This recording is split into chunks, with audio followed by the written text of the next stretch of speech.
another video from us, you can join to our conversation. It's about memories, what we can say about Bulgaria and the time that we lived there compared to now, probably. I don't know. Again, my guest, who is Chrissy, and I want to ask her to share her memories. My memories. Memories. So I don't remember too much, but I remember the general concept of what happened, I guess. So that is what you're going to get today. So I guess let's start with kindergarten, because I do remember some things about kindergarten.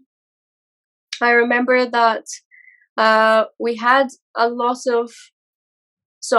sleeping part to the kindergarten, and then we had an overall play area, and that's where everything else happened. All the Christmas, Santa Claus celebrations.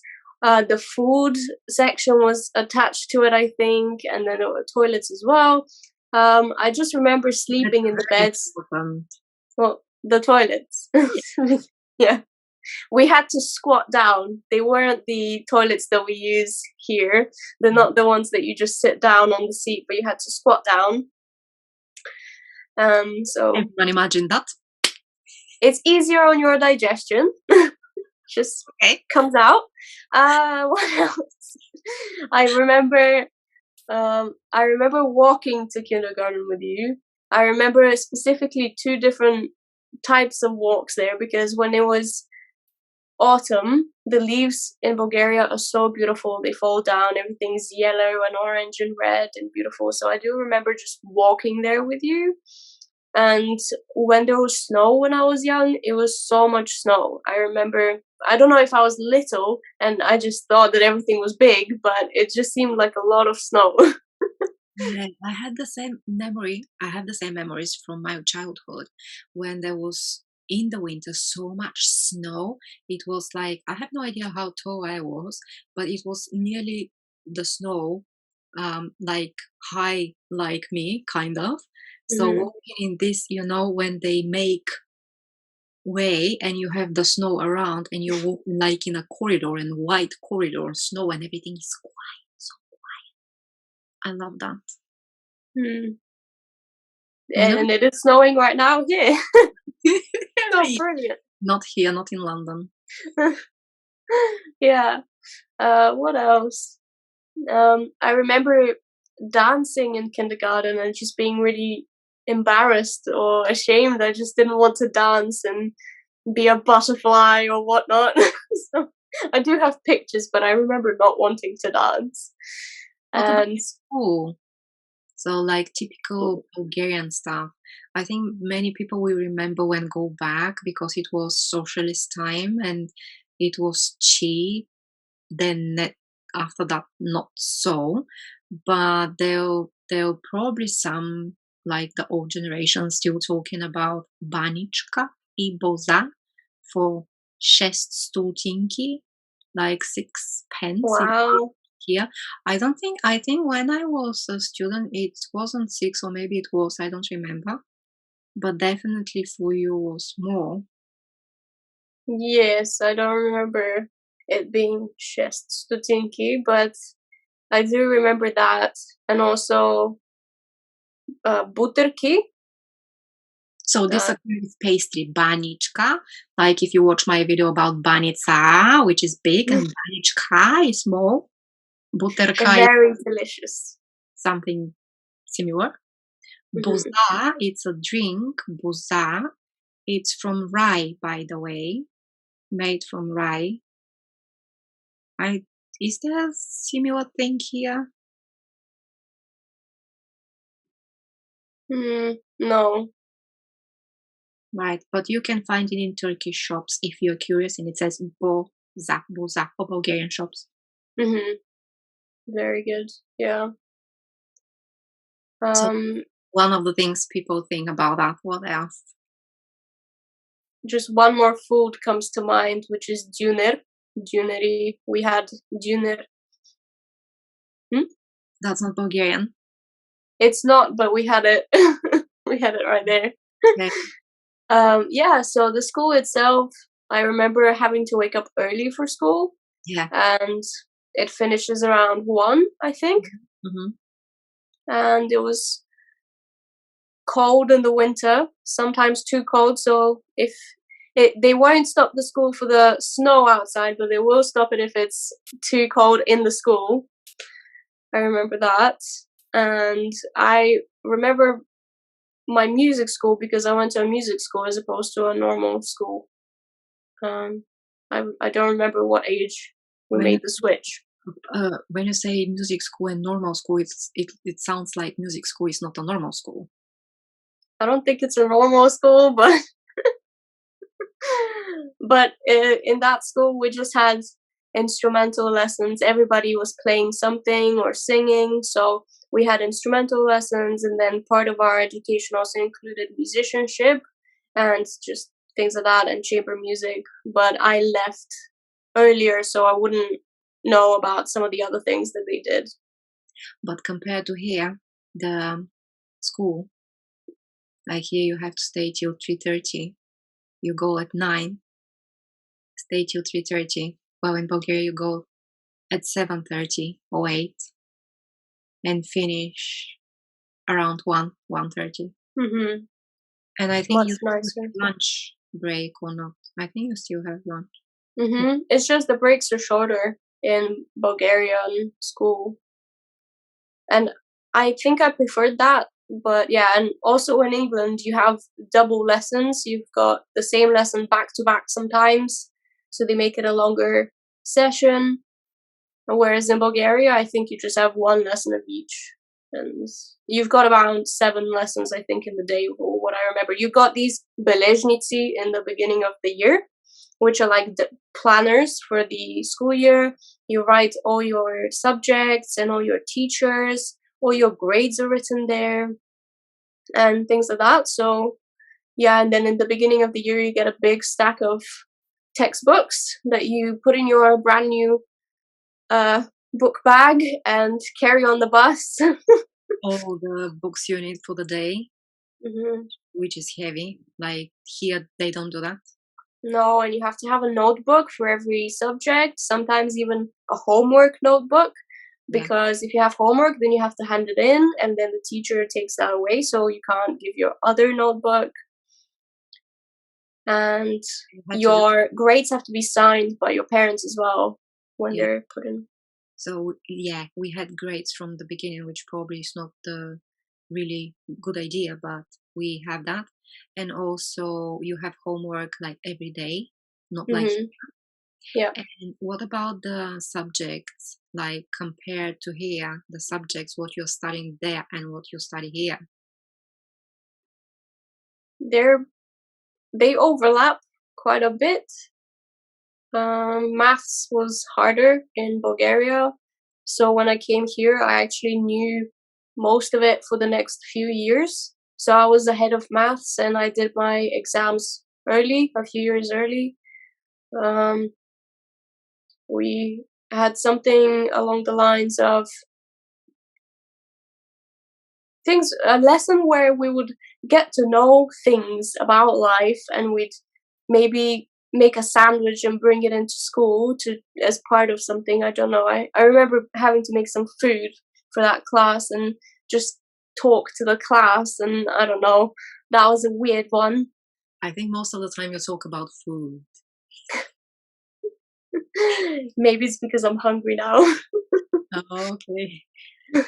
But I think in Bulgaria, students study more, like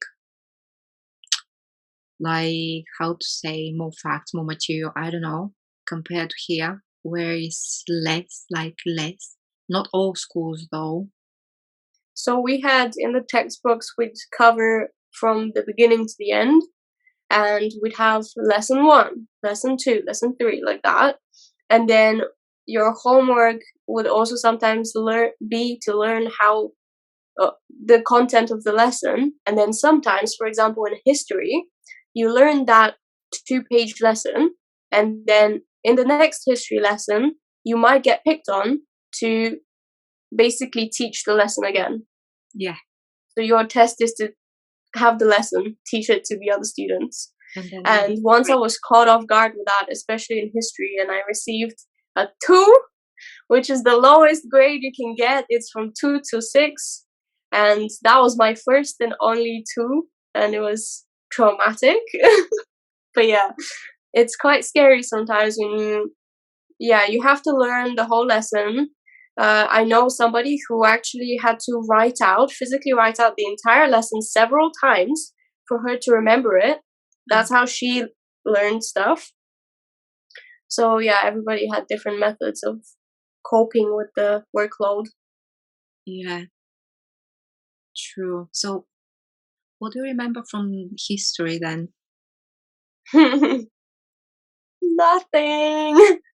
If you have to say something about the Bulgarian history, what comes to your mind? 681. Which, by the way, is questioned. That's the thing about Bulgaria is it feels like you learn history about Bulgaria, but it's not set in stone. You can't know for sure. There's always something coming out. Every year in history lessons, something would change in the textbook and you have to learn something different. The reason for that is because Bulgarian history, some periods of the Bulgarian history were manipulated because of the socialism for different reasons. That's why. Mm-hmm. Yeah. And maybe some people abroad will know more about Bulgarian history than we know. I mean, about some periods of the history. But if you have to start, we have that first kingdom, they say. Then we have the second kingdom, and then we have the Turkish rule, and then is the new republic. Mm-hmm. I don't remember the first kingdom, what happened when there were 4 different small kingdoms and there was something. I remember I was studying about Ivana Sentori and we were told not to talk about his marriages because he was famous about the marriages, but the other stuff that he did also for the country. And it was funny for the exam. I remembered only the marriages.